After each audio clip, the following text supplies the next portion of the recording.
Hello my dear students, you are most welcome on WS Academy। This is me Kusum ma'am और ये computer MCQ series है, lecture number 2।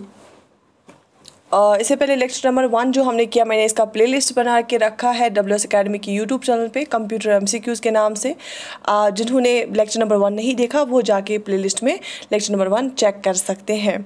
ठीक है, आप अपने आंसर्स कमेंट सेक्शन में या जो लाइव चैट होता है उसमें लिख लीजिए और आप देख लीजिए कि आपको कितने आंसर्स आपके सही होते हैं।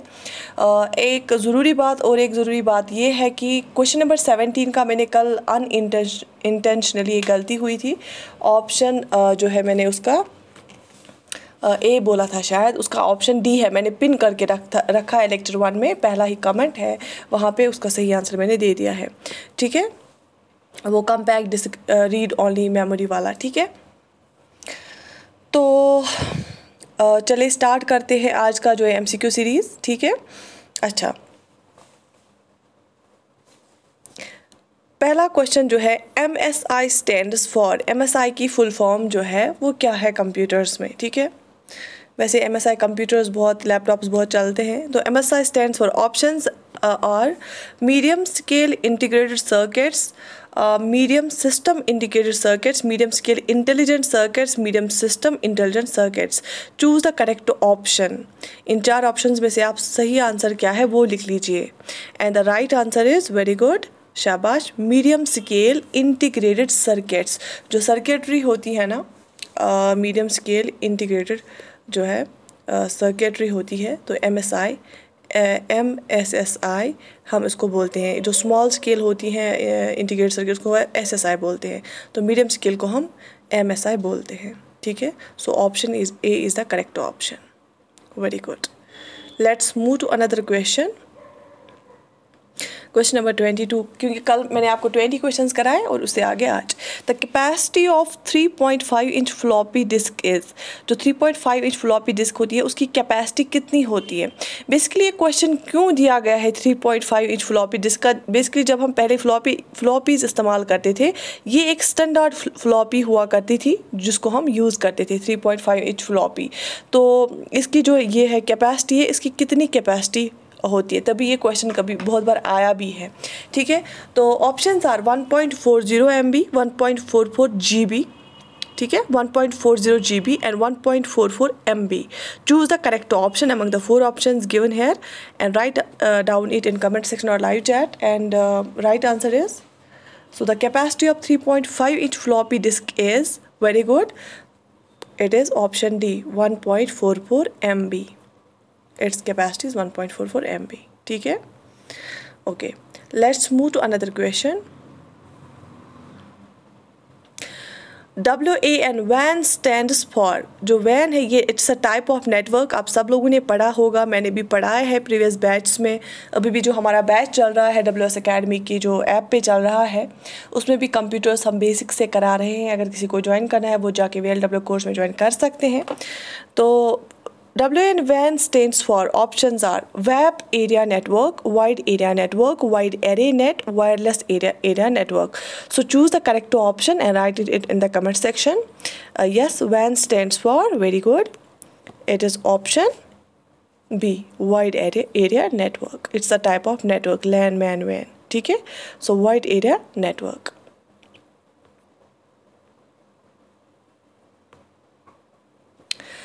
MICR stands for, MICR stands for, ठीक है, बिना ऑप्शन देखे भी अगर आप लिख सकते हैं तो लिख लिया answer. Option number 1, magnetic ink character reader, magnetic ink code reader, magnetic ink cases reader, none. Choose the correct option. इनमें से आपको सही आंसर कौन लग रहा है। So MICR stands for, right option is magnetic ink character reader, या magnetic ink character recognition भी हम इसको बोलते हैं, रिकॉग्नाइजर। तो magnetic ink character reader is the right answer for this question. MICR की full form magnetic ink character reader. ठीक है, okay, another question, EBCDIC stands for, EBCDIC हम किसको बोलते हैं, इसकी फुल फॉर्म क्या है, ठीक है। सो चलिए देखते हैं question. Option A is extended binary coded decimal interchange code, option 2 is extended bit code decimal interchange code, option C is extended bit case decimal interchange code, and option D is extended binary case decimal interchange code. आप ध्यान से options को देख लीजिए and choose the correct option among them. EBCDIC stands for, this is option A, this is option B, this is option C, and this is option D, and the right answer is, very good, extended binary coded decimal interchange code, ठीक है। Extended binary coded decimal interchange code is the right answer. So another question, which of the following is a part of the central processing unit. CPU का part कौन सा है इसमें, ठीक है।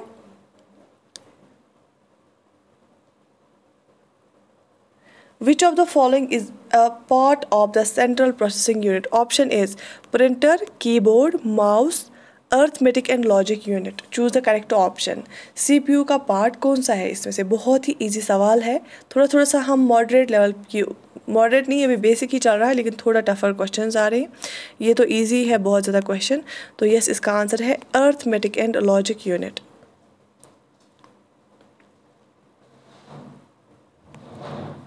ठीक है।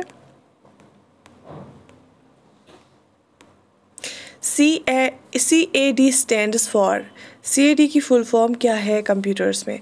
Option A computer aided design, computer algorithm for design, computer application in design, and option D is computer analogue design. Choose the correct option, शाबाश, and the right option is computer aided design, ठीक है, computer aided design. And कल जो question number 17 का option मुझे गलती से मैंने ए की जगह डी की जगह ए बोल दिया। मुझे I am really very happy कि बहुत सारे जो बच्चों ने हैं उसको डिटेक्ट किया था। दैट मीन्स आपकी जो कंप्यूटर्स है, मतलब आपने एक गलत इस आंसर को सही कर दिया, तो मुझे बहुत खुशी हुई कि आपको पता था, ठीक है। Junk email is also called, junk email जो हमारे ईमेल्स में आते हैं उनको हम क्या बोलते हैं। Junk email is also called, options are spam, spoof, sniffer script, spool.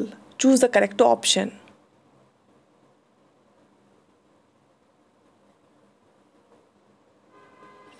And the right option is, yes, very good, spam. Spam is the right answer.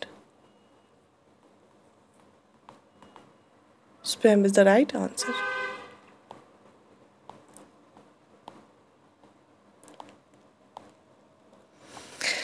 Question number 28. Hackers. Options are hackers all have the same motive, break into other people's computers, may legally break into computers as long as they do not have any damage, or people who are allergic to computers. Choose the correct option. It's very funny options are there. So hackers are, question 29, they are those people who break into other people's computers, ठीक है। वो दूसरे लोगों के computers का password hack करते हैं और फिर उनका यूज़ करते हैं, उनका देखते हैं, उनकी हिस्ट्री चेक करते हैं, उनके डिफरेंट अकाउंट्स के पासवर्ड्स ले जाते हैं, और जो है कभी कभी उनके सिस्टम को at most of the times damage भी करते हैं, तो उनको हम हैकर्स बोलते हैं जो एक ऐसा काम करेंगे। इट्स एन इलीगल वर्क, ठीक है। What type of computers are client computers in a client server system? एक client server system कंप्यूटर जो होता है, टाइप ऑफ कंप्यूटर, उसमें हम client कंप्यूटर किसको बोलते हैं, ठीक है। Main frame computer, mini computer, micro computer, PDA। Choose the correct option. हम किसको जो है क्लाइंट कंप्यूटर क्लाइंट कंप्यूटर बोलते हैं, मोस्ट ऑफ द टाइम हम किसको क्लाइंट कंप्यूटर बोलते हैं। And options are here, choose the correct option, and the right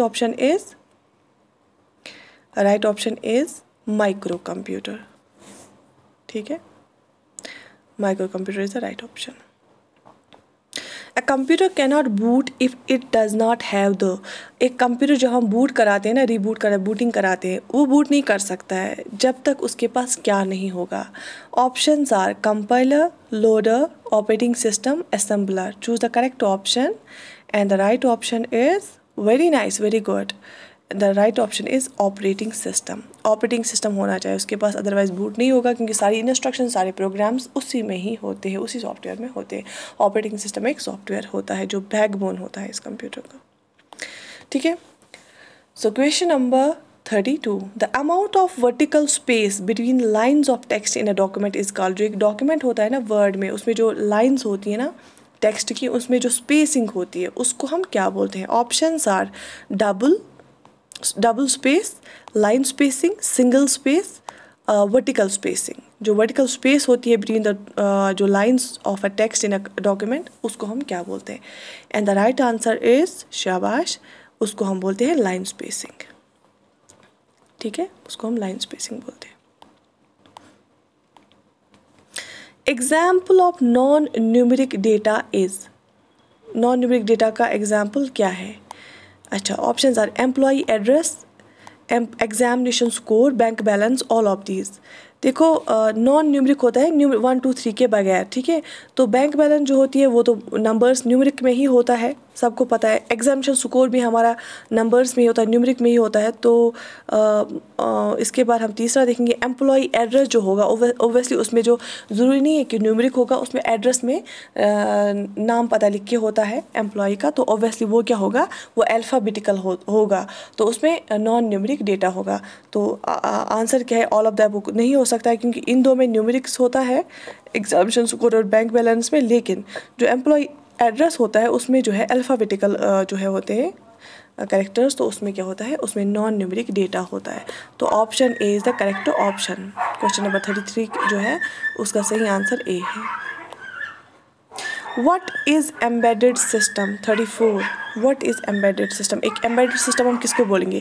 The program which arrives by being wrapped in box, the program which is the permanent part of the computer which is the part of a big computer, the computer and software system that control the machine. ठीक है.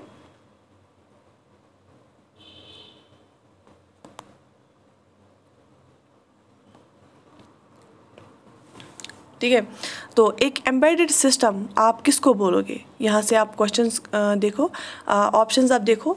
The program which arrives by being wrapped in a box, क्या ऐसा ये इसको हम embedded system बोलेंगे, जो एक प्रोग्राम एक बॉक्स में बंद करके होगा. एंड दूसरा है the program which is the permanent part of the computer. क्या एक ऐसा प्रोग्राम है जो परमानेंट पार्ट ऑफ कंप्यूटर होगा. The computer which is the part of a big computer, या एक ऐसा कंप्यूटर जो पार्ट ऑफ बिग कंप्यूटर होगा. या the computer and software system that control the machine, या एक ऐसा कंप्यूटर और सॉफ्टवेयर सिस्टम जो एक मशीन को कंट्रोल करेगा. ये आपके लिए असाइनमेंट है, आप मुझे इसका आंसर दीजिए. ठीक है, क्वेश्चन नंबर 34 का मुझे आप इसका आंसर दीजिए. एक एम्बेडेड सिस्टम हम किसको, एम्बेडेड सिस्टम हम बोलते हैं कि इसमें एम्बेड करके है. एम्बेडेड सिस्टम हम किसको बोलते हैं. ठीक है, 34 इसका आंसर मैं आपको कल दूंगी, ये आपके लिए असाइनमेंट है. शाबाश. उसके बाद question number 35. First page of website is termed as. जब आप किसी वेबसाइट वेब एड्रेस पे जाते हो, उसके पहले पेज को हम क्या बोलते हैं. इमरान दरवाज़ा बंद करो. तो वेबसाइट का जो पहला पेज है ना, उसको हम क्या बोलते हैं. Options are home page, index, JavaScript and bookmark. ठीक है, तो इनमें से आप देखो, जैसे एक किताब होती है ना, किताब के जो पहला पेज होता है उसमें हमें वो कंटेंट्स दिखा के होते हैं कि अंदर किताब में क्या क्या है. तो जब आप किसी वेबसाइट पे जाते हो, आपको एक पूरा जो एक पेज खुलता है, वहाँ पे जब आप पेज पे किसी पे भी क्लिक करोगे तो आप लिंक्स होती है, बेसिकली अंदर से लिंक्स होती है, वो ऊपर से आपको कुछ दिखेगा. जब भी आप क्लिक करोगे आप किसी और पेज पे चले जाओगे. लेकिन जो पहला पेज, जब आप वेबसाइट का नाम ही देते हो, फिर आपको वहाँ पे पेज एक आता है, उसको आप क्या बोलते हो. Yes, right answer is home page. उसको आप बोलते हो, उसको आप बोलते हो होम पेज. ठीक है, तो वेबसाइट भी एक किताब की तरह होता है, डिफरेंट पेजेस उसमें जुड़े हुए होते हैं वो, लेकिन बैकग्राउंड में लिंक्स में होते हैं. एक किताब में जैसे डिफरेंट पेज होते हैं, लेकिन कंटेंट्स फर्स्ट पेज होता है होम पेज, उस पर लिखा होता है कि अंदर किस पेज नंबर पे क्या है. तो same is the case with the website.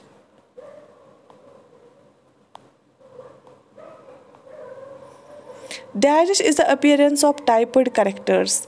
अच्छा, जब हम टाइप करते हैं कैरेक्टर्स का उसका अपीयरेंस किसको हम बोलते हैं, साइज, फॉर्मेट, पॉइंट और कलर, ठीक है। चूज द करेक्ट ऑप्शन, ठीक है।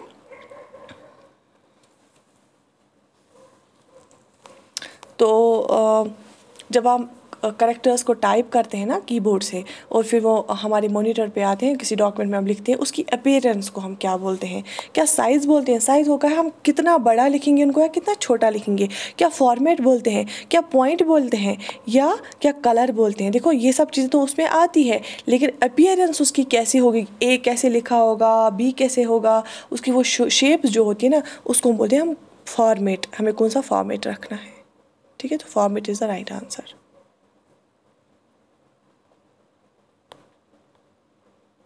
When a file is saved for the first time, जब पहली बार हम फाइल को सेव करते हैं, a copy is automatically printed, क्या एक कॉपी ऑटोमेटिकली प्रिंट हो जाती है? It must be given a name to identify it, क्या हमें नेम देना पड़ता है, नाम देना पड़ता है उसको? It does not need a name, क्या इसको नाम की ज़रूरत नहीं होती है? It only needs a name if it is not going to be printed, हम इसको तभी नाम चाहिए जब हमें ये प्रिंट नहीं करनी होगी। सो चूज़ द करेक्ट ऑप्शन। जब हमें पहली बार किसी फाइल को सेव करना होता है तो क्या होता है? Yes, option B is the correct option. It must be given a name to identify it, जब भी हम पहली बार किसी चीज़ को किसी फाइल को सेव करके रखते हैं कंप्यूटर में, हमें इसको नाम देना पड़ता है, ठीक है। ओहो, ये क्या हो गया, इसको डिलीट करते हैं। चले,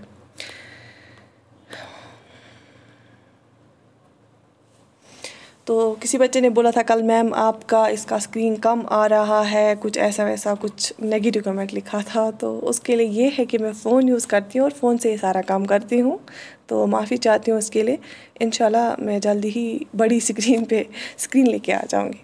तो क्वेश्चन 38, ऑफिस लैंस, ठीक है, विच और जो टाइप ऑफ नेटवर्क होता है ना, लैन भी local area network, office LANs which are scattered geographically on large scale can be connected by the use of cooperate, ठीक है। जो ऑफिस के लेन्स होते हैं ना, लोकल एरिया नेटवर्क, छोटे छोटे नेटवर्क्स होते हैं जो जियोग्राफिकली स्कैटर्ड होते हैं, मतलब ऑफिस के ब्रांचेस होते हैं ना डिफरेंट जगह, उनका अपना एक लैन होता है अपना, लेकिन उनको हम आपस में कनेक्ट किससे कर सकते हैं, ठीक है। अब जो बहुत सारे लेन्स होते हैं जो स्कैटर्ड होते हैं दूर दूर, वो तो लोकल एरिया नेटवर्क से अंदर से जुड़े हुए होते हैं, लेकिन फिर टोटल सब लेन्स को हम कैसे कनेक्ट कर सकते हैं?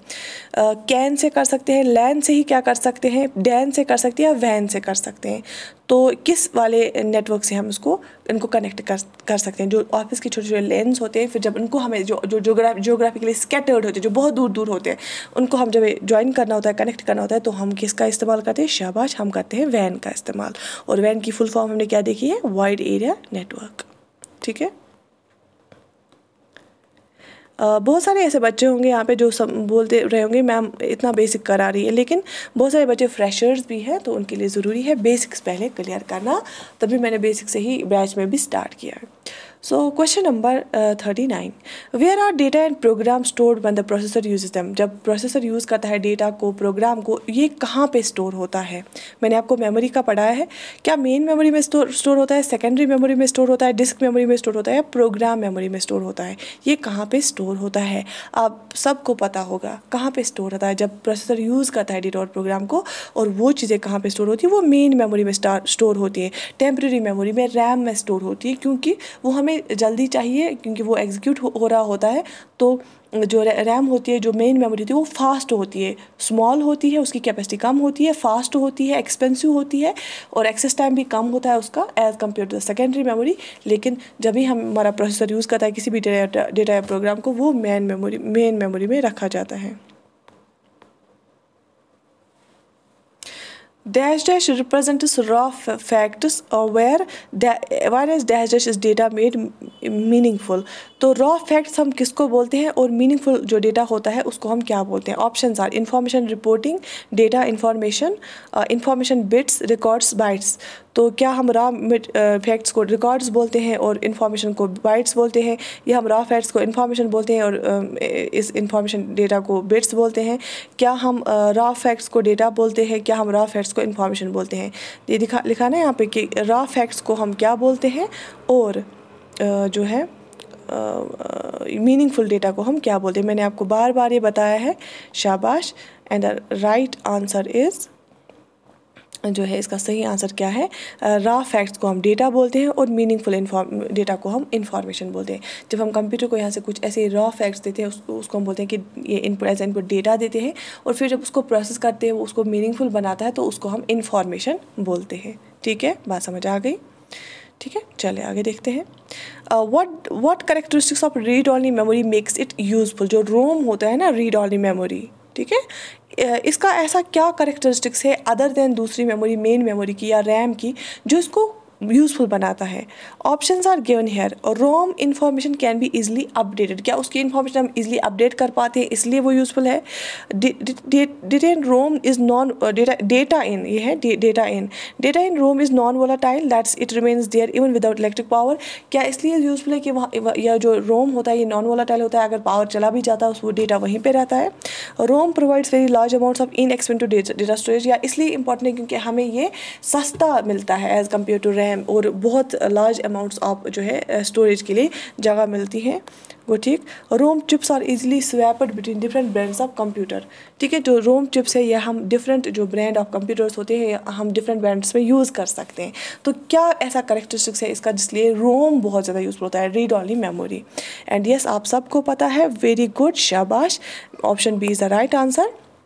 क्यों important? Data in ROM is non volatile, that is it remains there even without electrical power. अगर लाइट चली भी जाए, कंप्यूटर ऑफ भी हो जाए, इसमें जो डेटा होता है वो स्टोर रहता है, परमानेंटली रहता है, ये गायब नहीं हो जाता है। ठीक है, शाबाश। Another question is there, What do you call the programs that are used to find out possible faults and their causes? अगर आप कोई प्रोग्राम ऐसा कंप्यूटर में यूज़ करते हो जो हम इस्तेमाल करते हैं किसके लिए? फॉल्ट्स को ढूंढने के लिए। अगर कोई फॉल्ट है कंप्यूटर में है क्या, अगर है तो उसका कॉज क्या था? अगर फॉल्ट है अगर तो ठीक है, और उसका कॉज क्या था, तो वो ढूंढने के लिए उन एक सॉफ्टवेयर हम इस्तेमाल करते हैं, और उन प्रोग्राम्स, उस सॉफ्टवेयर को, उन प्रोग्राम्स को हम क्या बोलते हैं? Options are operating system extensions, cookies, diagnostic software and boot diskettes. ठीक है, तो क्या बोलते हैं हम उनको? जो फॉल्ट्स ढूंढते हैं हमारे कंप्यूटर में और फॉल्ट्स का कॉज भी ढूंढते हैं, उन प्रोग्राम्स, उसके लिए हमें प्रोग्राम्स इस्तेमाल करते हैं ना फॉल्ट्स को ढूंढने के लिए। उन प्रोग्राम्स को क्या बोला जाता है? उन प्रोग्राम्स को बोला जाता है, शाबाश, डायग्नोस्टिक सॉफ्टवेयर। उन प्रोग्राम्स को डायग्नोस्टिक सॉफ्टवेयर बोला जाता है।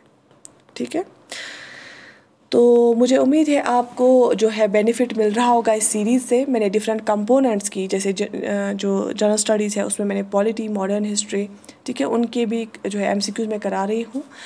इसी तरह से कंप्यूटर्स के MCQ सीरीज़ भी कंटिन्यू रहेगी पूरे, जब तक हम एटलीस्ट 1000 MCQs हम करेंगे। तो thank you so much for your response, for your love, for your respect और for your feedback for this series. अपने फ्रेंड्स के साथ भी शेयर कर लेना सो दैट कि ज़्यादा से ज़्यादा बच्चों को फ़ायदा मिले। और I wish you all the best, take very good care of yourself. We will meet in another lecture, till then have a nice time, अल्लाह हाफिज़।